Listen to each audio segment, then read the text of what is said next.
cui non può avvisarsi dalla surrigiute che mia madre faceva i frutti. Quando i frutti si nervosivano, erano un po' rabbiosi, tutti avevano un fazzoletto di naso, che come non sono neanche poi, neanche noi venderanno. Però praticamente io acclamavo ad ogni frutto, diceva ven cá, che facciamo una surrigiute. E queste surrigiute nascevano, davano vita alla surrigiute, era quasi una magia, sicuramente era una magia, perché mica sempre avveniva la magia, mica sempre si faceva la surrigiute, e bisognava farle nascere, no? Allora si sofflava, io divinizzato, chissà se vengo, dai, speriamo che venga, perché sennò che il frutto qui, vedi, chi che l'ha caduta? Vedi, sai la, chi che l'ha avuto? Chi che l'ha caduta, c'è via le cadute, ninine, ma come bisogna fare il avuto? Quindi io di fare venire fuori le ore lutis, perché mica sempre aveva la surrigiute, e se non vuole, non nasce. Ma non quindi fare venire, perché se no, come facciamo?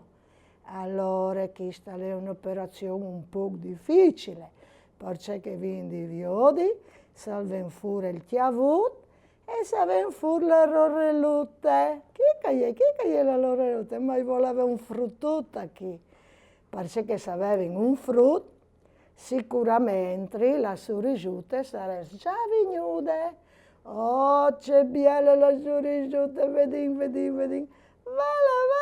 chi è la orelute? Chi è la chiavut, la musticota? Ma c'è bella che tu sei... ma c'è codetta l'unghia. Oh, nine, bella stabune. A voi di stampare? No, sta ferma, nine. Stabune? Oddio, che voi di stampare. E chi frusta interagiva con la surrigiute, carina, ninina. Oh, c'è bella. Guarda che stampate! Brutte surrigiute, stabune, fai l'obbediente. Non troverai mica voi di latte all'armara, mangiare la farina. Ninine.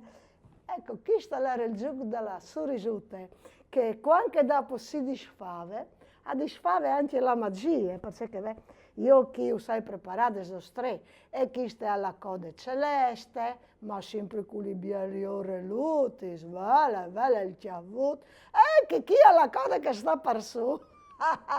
E chi si giocava, questo.